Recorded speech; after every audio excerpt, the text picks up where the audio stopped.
ఒక్కసారి ఈ బిర్యానీని టేస్ట్ చేస్తే మీ ఫేవరెట్ రెస్టారెంటే మర్చిపోతారు. ఈ చికెన్ దమ్ బిర్యానీ ఎలా ప్రిపేర్ చేసుకోవాలో ఈ 60 సెకండ్ షార్ట్ వీడియోలో చూసేద్దాం. ఒక కుక్కర్ తీసుకొని అందులోకి ఎక్కువ ఘీ అండ్ తక్కువ ఆయిల్ యాడ్ చేసుకున్న తర్వాత బిర్యానీ సామాన్లు కూడా యాడ్ చేసుకోవాలి.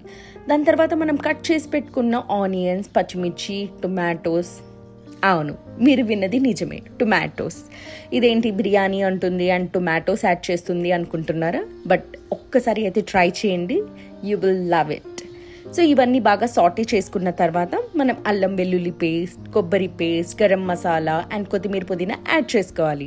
దాని తర్వాత మ్యారినేట్ చేసిన చికెన్ని కూడా యాడ్ చేసేసుకొని ఒక 5 మినిట్స్ అలా స్లోగా కుక్ చేసుకోవాలి. దాని తర్వాత మనం కుక్కర్ లిడ్ పెట్టేసుకొని ఒక 3 విజిల్స్ వచ్చేంత వరకు అయితే కుక్ చేసుకోవాలి.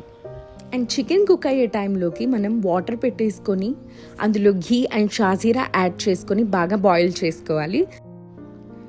నానబెట్టుకున్న రైస్ కూడా మనం యాడ్ చేసుకున్న తర్వాత అది ఒక 60% కుక్ అయితే చాలు.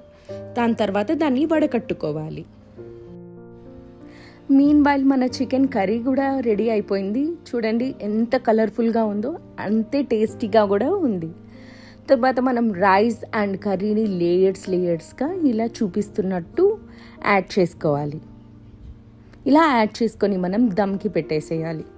అంతే, ఎంతో టేస్టీగా ఉండే చికెన్ దమ్ బిర్యానీ అయితే రెడీ అయిపోయింది. మీరు కూడా తప్పకుండా ట్రై చేయండి. బాయ్.